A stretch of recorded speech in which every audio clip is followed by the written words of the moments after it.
let's do a house tour. This charming Swiss chalet-style house is located on a ridgeline between Naranjo and Zarcero in Costa Rica, in the province of Alajuela.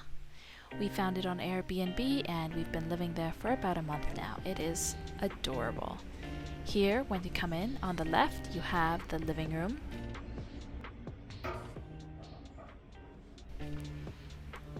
This living room is very brightly lit with lots of windows, and you have a great view of the valley outside. In the morning, it has a beautiful dawn, and after sunset, you get some great views of the lights in the valley. You can see San Jose, and on a clear day, you can just barely see the ocean. There you get to see our suitcases, which, well, the problem with moving around with suitcases is that you can't just collapse them and put them away, so they're just hanging out. And here we go right back up into the entranceway and the dining table where I have set up my workspace. I usually teach classes online in the evening, so I needed a spot where I could see the rest of the house, but no one could walk behind me in case if they needed to get something and I was in the middle of class. On our right, we have the bathroom. I quite like this bathroom because it does not have a shower. Here, I'll show you in a minute. It is perfectly functional, has a nice toilet and nice sink, and the tiles are nice and clean. And up here you see, oh, that's just a regular shower head. I'll talk a bit more about that later. Coming out of the bathroom, you get a quick view of the kitchen. Some workspace. This used to be a much smaller house, but the current owner expanded it by adding the second floor being the downstairs living room and this kitchen, which is just a small step down from the main level. The kitchen is quite small but very functional with a massive sink, a very tiny stove, but it works, and some nice light coming in from the yard.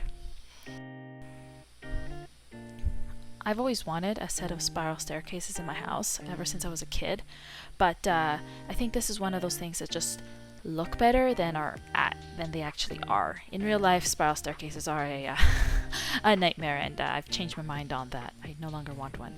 This is exactly why we don't have a side shower. Look at that lovely number there. That is our hot water heater. It works on demand and keeps everything cozy. Oh yes, back to the spiral staircase. Love the concept, not a huge fan of, real life with it. Up here we have the bedroom. So everything is nice and wood up here, the floor is lovely, the windows are very bright lit and a lot of light. The closets have these ventilation slats so that nothing is ever really locked away and left to go stale. That is very important in a high humidity country.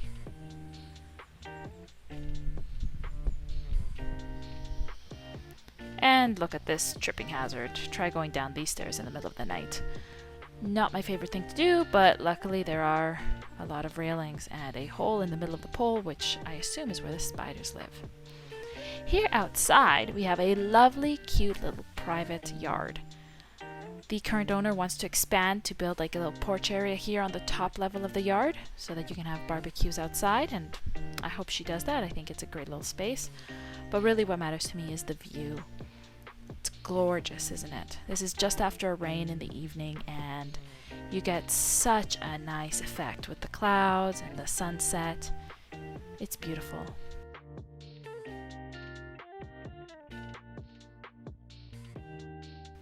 Nearby, there's a lot of coffee plantations. Some of them have been abandoned, which is why this one doesn't look particularly green. But this area did used to grow a lot of coffee. Unfortunately, the falling prices and a lot of exportation from African coffee have driven down the price of Costa Rican coffee, making it very difficult to make coffee in Costa Rica. It's not really worth most people's time. Our first week in Costa Rica was much more stressful than it needed to be. We landed on a Saturday morning and promptly drove to Alajuela, which is a province in central Costa Rica. Our Airbnb had been carefully selected for its Wi-Fi, altitude, closeness to some of my family, and most importantly for its rural setting. The reviews had been generally positive, Some people had mentioned that there was some sound from the nearby road, but they seemed to not be too bothered by it. However, as it turns out, yes, it is a little bit bigger of a deal than it appeared to be in the reviews. Now, we are living in between Naranjo, which is a small city, and Zarcero, which is another small city. There's a bit of an incline there. And as you can imagine, when a big truck or a bus goes up an incline, their motor makes quite a loud noise. Now, this is not the fault of the Airbnb owner. The host is lovely, and the house, honestly, is pretty great. The only problem is the sound. Apparently, they're constructing a new highway that will bypass this road. Unfortunately, while there is construction down in the valley, the trucks are taking this highway just because it is probably quicker due to having less traffic. Unfortunately for us, that means that this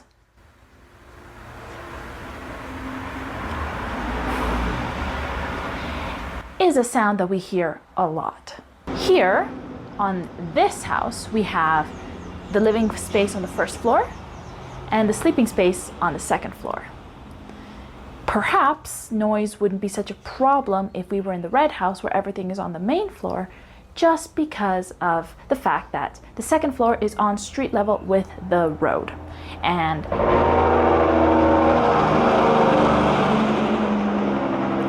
that is what I mean. That exactly right there, that is the problem. It's the engine brakes. And when you are on the second floor, right at the street level with those brakes, it's even louder. Regardless of all the noise, we have no intention of leaving. It's quite a nice location and the house is very comfortable. We just learned to sleep with some earplugs in and it's generally been pretty fine. On Saturday afternoon, when we finally made it here after the nearly 4-hour drive from the Liberia airport, we put our stuff down, had something quick to eat, and finally got a comfortable night's sleep in a bed. And of course, the next morning, I woke up with a sinus infection. Typical.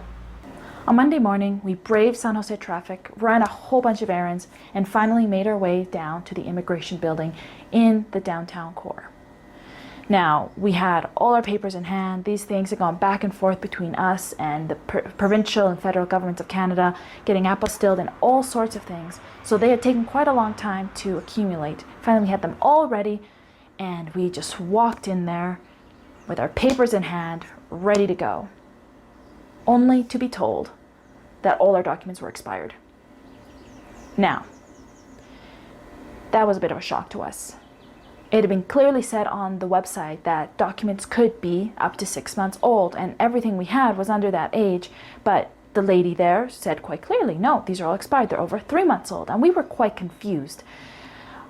I was already at the end of my tether, so I started crying out of frustration, which, embarrassing, but it is what happens. And Collin kind of took me to the side and we sat down and just went through everything. We had all the documents, we had everything correctly stamped, we had everything correctly printed, but why weren't they accepting it? Well, as we would later find out, we were in the wrong building. Again, typical. We had gone to the immigration building where they would process your citizenship, not where they would process your entry into the country for citizenship eventually. We need to live here for 2 years. He needs to have a residency for an extended period of time before we would even get to that building. Unfortunately, no one caught on to our mistake and, well, we didn't know.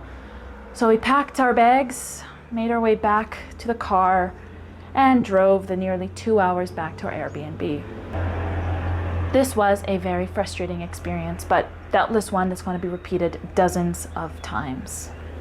After some food and another disturbed night's sleep, I woke up even worse than the day before. My sinuses had been completely clogged and no amount of medication was clearing them up. However, I had classes to teach that evening, so we got the ginger tea out and did our best.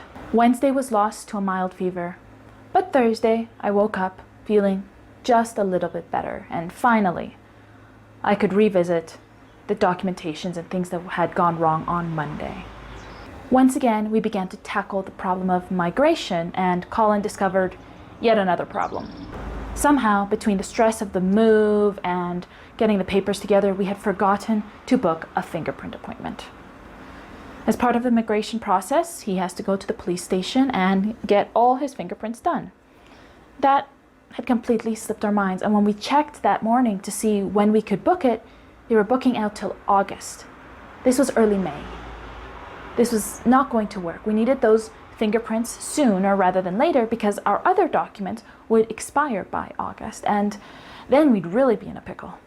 And it's not that these documents are impossible to procure from abroad, it's just that, specifically with the RCMP one, the Canadian Police Force, it is such a long process from getting it requested to getting it sent back to getting it apostilled. It was just a lot of work, and something that honestly would just be better done in person by flying back and dealing with this in Canada. And that's quite an expensive trip. Luckily for us, we found a police station that had an availability at the beginning of June in some place called Paso Canoas. I'd never been, and as it turns out, it's on the opposite end of the country, right along the Panama border. So wonderful. Guess that's going to be quite the road trip. With the paperwork on pause, we focused on settling into a routine. Collin set up his workspace in the living room. I set up mine in the dining room. He gets the better desk because he works more hours. Simple as that. And with that routine set in place, finally we got to Saturday. I was feeling a lot better, and we decided to go to a national park. Our first hiking adventure was to Juan Castro National Park. Now, you might not be familiar with that park. It doesn't even appear on the CNAC website. I logged in to see if I had to prepay for an entrance pass, but no, it didn't appear at all. And for good reason. Turns out it's not open to the public, despite the fact that there are at least 5 signs along the road that lead to it that would make you think that it is. Regardless, we showed up and were met by some slightly annoyed park rangers, and were kind enough to tell us that there was 2 short trails that we could walk around. One that was about a 100-meter trail, just enter and exit. It's at the end. And another that was down a very steep little path that was half washed away and then opened up into an unused road that had long ago been abandoned. According to our maps, this is the boundary of the national park. So we're not in the national park. We're just walking along the outskirts. And as you can see, it's quite wide. So maybe this was an old logging road, because we are surrounded by farmland. And that farmland used to be rainforest. So, as far as I can gather, the park is in the process of opening. They still need a year and a half, but probably because they keep getting people up here, they've decided to allow them to walk the boundaries so that they don't get mad. I mean, that's really their fault. They put up a lot of signs, and how can they not expect people to follow the signs that say National Park? I mean, come on.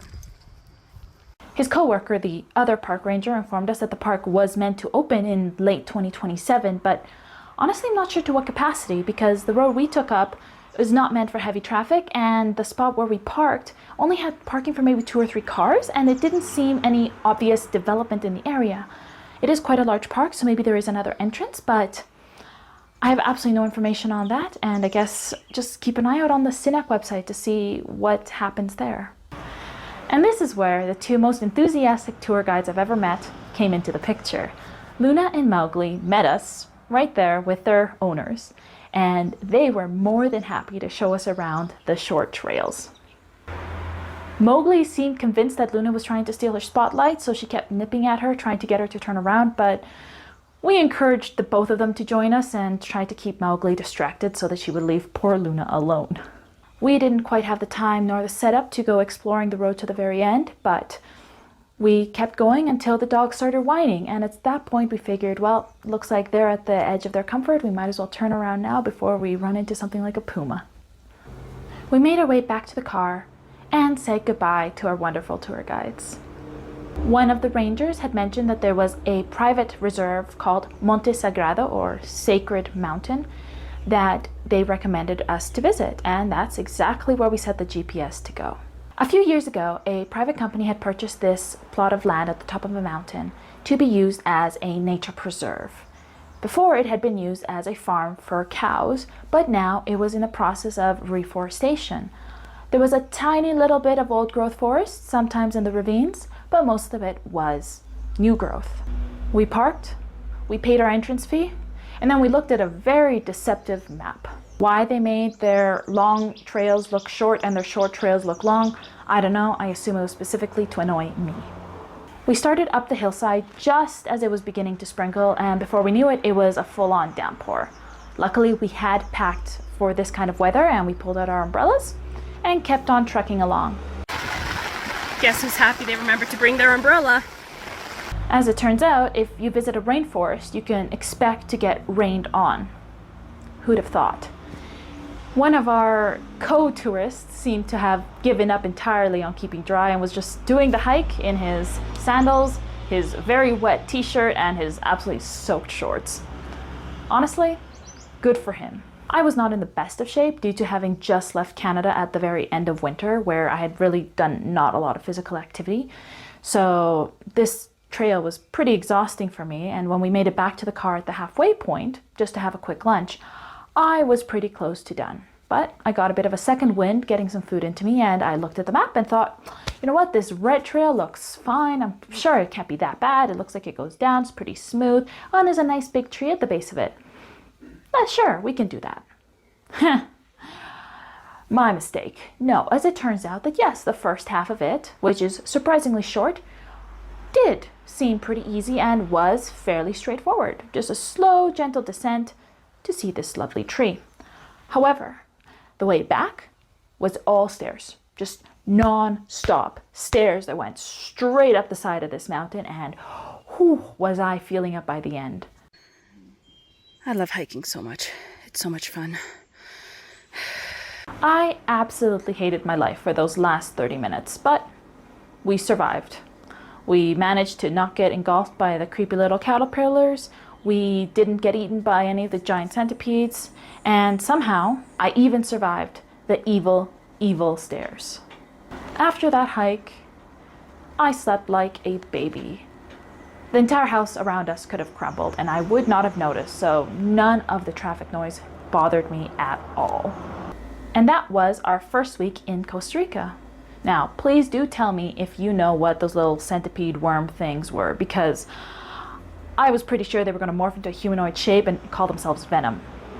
Thanks for tuning in to week 1 of Costa Rica, and next time, well, I do my civic duty as a Costa Rican and sign up for Caja. I'm sure that's going to be a piece of cake.